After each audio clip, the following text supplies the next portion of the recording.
네, 오늘은 주님께서 가르쳐 주신 기도 지난주에 이어서 여러분과 말씀 나누도록 하겠습니다. 지난주에는 우리가 하나님께 기도할 때 하나님 아버지로서 아버지라 부르면서 자녀의 마음으로 나아가야 한다라고 말씀을 드렸고, 또 기도할 때 회개가 먼저가 아니라 하나님이 베푸신 은혜와 하나님의 베푸신 은택을 감사와 찬양을 드리는 기도를 먼저 해야 한다라고 말씀을 드렸습니다. 오늘 셋째로 한번 따라해 보겠습니다. 나라가 임하옵시며 뜻이 하늘에서 이루어진 것 같이 땅에서도 이루어지리이다.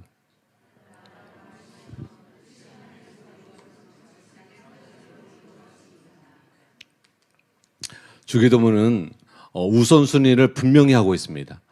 마치 10계명의 1계명부터 4계명은 하나님을 향한 계명이고 5계명부터 10계명은 이웃을 향한 계명인 것처럼 이 주기도문도 앞부분은 하나님의 목적을 위해서, 하나님의 뜻을 위해서 기도하는 것이고, 그 다음에 두 번째는 자신을 위한 기도를 가르쳐주고 있습니다.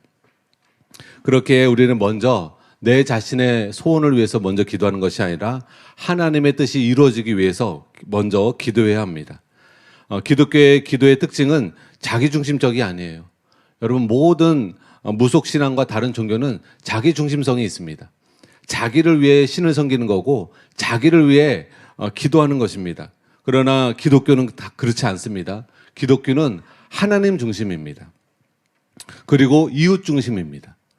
자기중심적이지 않아요. 세상 종교는 자기중심적이기 때문에 기복신앙에서 벗어나지를 못하고 그들의 기도의 전부가 그저 복을 구하는 것에 그치고 맙니다. 그러나 우리 그리스도인들은 우리의 복을 위해서도 기도하는 것이 맞지만 먼저 하나님의 뜻이 이 땅 가운데 이루어지기를 간절히 기도해야 되는 줄 여러분 믿으시기 바랍니다. 이에 대해 로이드 존즈는 이런 말을 했습니다. 우리들 자신과 우리에게 필요한 것들을 생각하기에 앞서, 심지어 다른 사람을 위한 우리의 관심사에 앞서 하나님과 그의 영광과 그의 명예에 대한 이 지대한 관심사로 기도를 시작해야 한다라고 말했습니다. 우리의 관심사가 아니라 하나님의 관심사를 위해서 먼저 기도해야 된다라고 말하고 있는 것이에요. 그래서 우리가 기도를 할 때는 우선순위가 분명해야 합니다. 그렇지 않으면 하나님이 기뻐하지 않으세요. 그냥 교회에 와서 내가 받을 복과 내 자식만을 위해서 기도하는 것이 아니라 하나님의 뜻이 어디에 있는가, 하나님은 어떤 것을 내가 기도하기를 원하시는가, 여러분 그것을 알고 먼저 하나님의 마음을 시원케 드리는 기도부터 먼저 하시고 또 여러분이 원하는 기도를 하시기 바랍니다. 오늘 본문에 나오는 나라가 임하옵시며 라는 문구는 바로 하나님의 주권과 하나님의 통치를 말하고 있는 것입니다. 헬라어로는 바실레이아라고 합니다. 그 뜻은 다스리다, 통치하다 라는 뜻이에요. 하나님의 나라가 임하옵시고 우리가 주기도문을 외울 때 이게 하잖아요.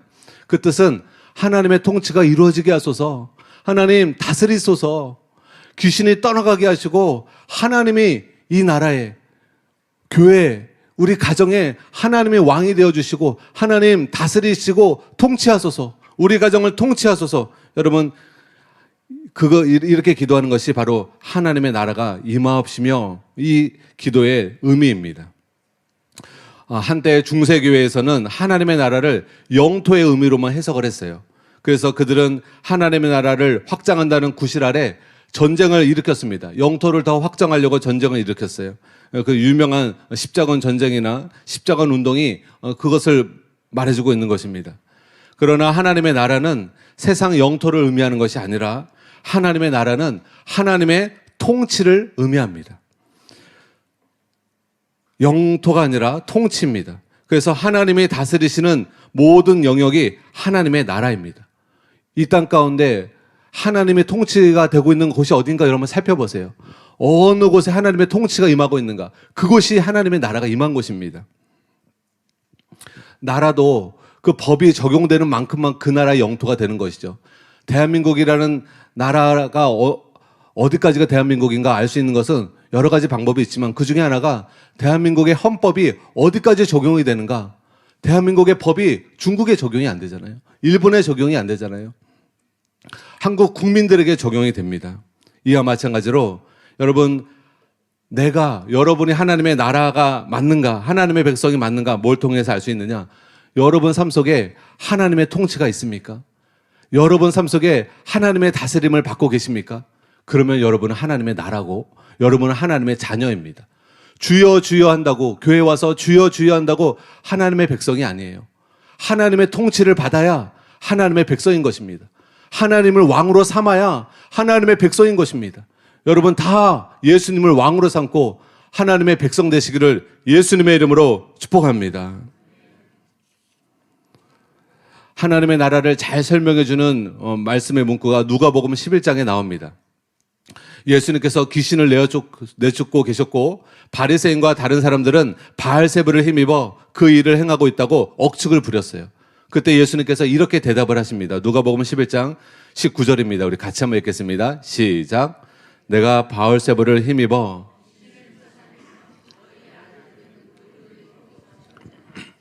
그러므로 그들이 너희 재판관이 되리라. 그리고 20절에 이렇게 말씀하셨어요. 그러나 내가 만일 하나님의 손을 힘입어 귀신을 쫓아낸다면 하나님의 나라가 이미 너희에게 임하였느니라. 여기서 예수님은 왜 하나님의 나라가 임하였다고 하셨을까요? 왜냐하면 사람이 귀신들에게 사로잡혀 도적질 당하고 죽임을 당하고 멸망당하는 것은 절대 하나님의 뜻이 아닙니다. 하나님의 뜻은 예수님을 통하여 우리가 영생을 얻고 더 풍성히 사는 삶, 행복하게 사는 삶, 복된 삶을 사는 삶, 거룩하게 사는 삶, 이것이 하나님의 선하시고 기뻐하시고 온전하신 뜻입니다.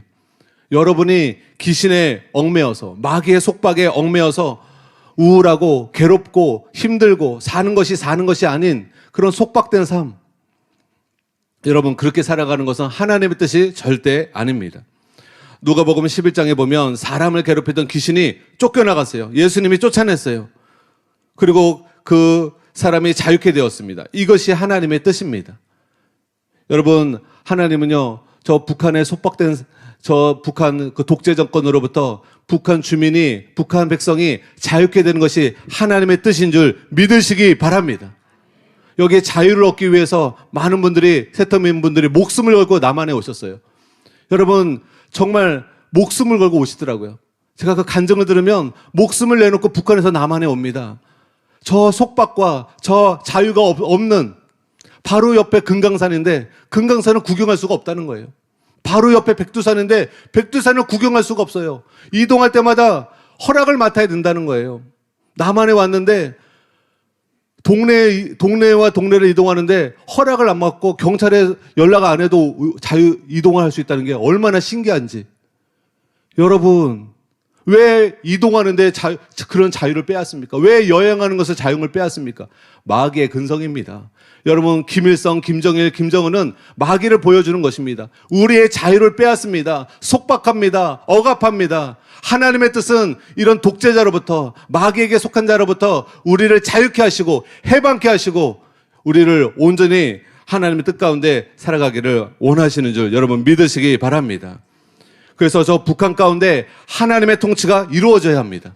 김정은이 통치하는 나라가 아니라 하나님이 통치하는 나라가 되기를 여러분 기도해 주시기 바랍니다. 여러분도 마찬가지예요.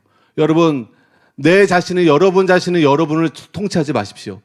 예수님께 여러분을 통치권을 이양하시기 바랍니다. 정권 이양하시기 바랍니다. 예수님이 나의 왕이 되시고 예수님이 나의 주가 되셔서 예수님 뜻대로 살아가면 내 마음이 행복하고 내 가정이 행복하게 되는 줄 믿으시기 바랍니다. 여러분 얼마나 많은 가정들이 아버지가 바르지가 않아. 또 어머니가 바르지가 않아. 그래서 그 자녀들이 행복하게 살지를 못해요. 그러나 아버지가 바르고 어머니가 바르면 그 자녀들은 행복한 삶을 살아갈 수 있는 것입니다. 그래서 여러분 하나님의 나라가 반드시 우리 가정 가운데 임해야 합니다. 그렇다면 하나님의 나라와 하나님의 뜻이 이루어지기 위해 우리는 어떻게 기도해야 할까요? 먼저 우리 자신부터 하나님의 나라가 임할 수 있도록 기도해야 합니다. 내 자신부터, 내 심령에서부터 하나님의 나라가 임해야 돼요. 마가복음 1장 15절 말씀 우리 같이 한번 읽겠습니다. 시작. 이르시되 회개하고 복음을 믿으라 하시더라.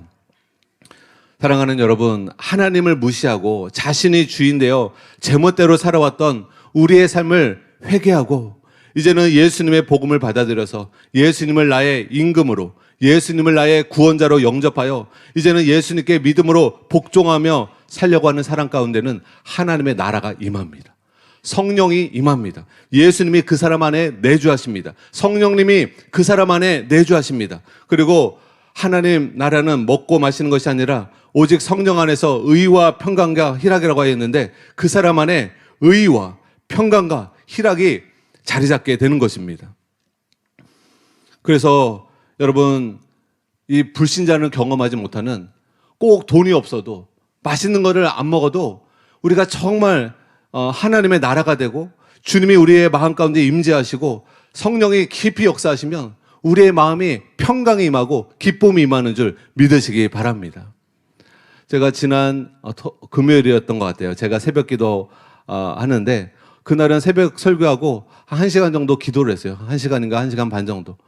근데 그냥 저도 기도하고 싶은 거예요. 기도 인도만 하는 게 아니라 맨날 기도 인도하고 설교만 하니까, 목회자니까. 근데 저도 하나님께 하나님의 은혜가 필요합니다, 주님. 저도 하나님의 은혜가 필요합니다. 간절히 기도하며 나가는데 주님이 임재하시는 거예요. 제 마음이 위로가 되고 힘이 되고 기쁨이 넘치고 평강이 넘치고. 야, 그때 생각이 떠오르는 거예요. 사람이 이런 안정감과 평안이 없으니까 세상에 자꾸 다른 것을 추구하는구나. 술에 매이고 다른 것에 중독이 되고 죄에 중독이 되는구나. 사람이 주님의 은혜로 채워지니까 더 원하는 것이 없어지더라고요. 여러분, 마음에 진짜 하나님의 은혜로 채워지면 더 원하는 것이 없어집니다. 그만큼 하나님의 은혜라는 것은 큰 거예요. 우리에게 진정한 만족을 줍니다. 여러분, 기도할 때마다 하나님이 임재하는 은혜를 경험하게 되시기를 예수님의 이름으로 축복합니다. 우리나라 기독교 역사 초창기에 부흥사셨던 이성복 목사님이 계세요. 6.25 전쟁 무렵에 부흥회를 인도하시다가 공산당원에게 붙잡혔습니다. 그리고 공산당원에게 끌려가서 심한 고문과 조롱을 당하며 고통의 나날을 보내고 계셨어요. 어느 한 날 공산당원이 이성복 목사님을 끌고 가서 고문을 하다가 아주 냉소적인 표정을 지으며 이렇게 말을 했습니다. 영감, 나한테 천국 보여줄 수 있어? 하고는 발길로 걷어찼습니다. 그랬더니 이성복 목사님께서 발길에 채이면서도 예, 보여드리지요 라고 말했답니다. 그랬더니 공산당원은 야, 죽어서 가는 천당 말고 지금 당장 보여주란 말이야 하고 또 발길로 걷어찼답니다. 그래서 이성복 목사님께서 예, 지금 보여드릴 수 있습니다 라고 대답하자 공산당원은 어떻게 보여주냐며 따져 물었더니 그때 이성복 목사님은 이렇게 대답을 하셨어요. 예, 천국 본점이야 내 소관이 아니니까 보여드릴 수 없지만 지점이야 보여드릴 수 있지요. 그 천국 지점이 바로 제 마음입니다. 제 마음에는 천국이 있습니다 라고 말을 하셨어요. 사랑하는 여러분, 이성복 목사님이 가진 고문을 당하면서도 그 심령의 기쁨은 빼앗을 수 없었어요. 공산당원이 이성복 목사님 마음에 임한 하나님의 임재와 그 은총은 빼앗을 수가 없었습니다. 천국을 보여줄 수 없었지만 직접 하늘의 3층 천에 있는 천국은 못 보여줬지만 이성복 목사님 안에 있는 천국을 공산당원에게 보여준 것입니다. 여러분, 사도 바울이 빌립보서나 에베소서나 옥중서신이잖아요. 감옥에서 쓴 편지입니다. 근데 거기에 보면 기뻐하고 기뻐하노니 기쁨을 잃지 않아요. 우리는 가진 게 없으면 기쁨을 잃는다고 생각하는데 그렇지 않습니다. 사랑하는 여러분, 진짜 하나님과 함께하면 하나님의 은혜가 진짜 여러분 마음 안에 임하면 여러분이 돈이 좀 부족해도 사는 것에 있어서 어려움이 있다 하더라도 여러분 마음 안에 행복을 잃지 않을 수 있습니다. 하나님이 주시는 기쁨과 평강 가운데 살아갈 수 있습니다. 그리고 우리의 마음이 하나님의 나라가 임하면 점점 그게 확장이 되어요. 이제는 문제가 해결되고 하나님이 역사하셔서 이제는 여러분의 삶 가운데 하나님의 뜻이 성취되어지는 일들이 일어나게 됩니다. 근데 먼저는 우리의 마음 안에 하나님의 나라가 임해야 합니다. 그래서 여러분, 오늘 여러분의 심령에 하나님의 나라가 임하게 되시기를 예수님의 이름으로 축복합니다.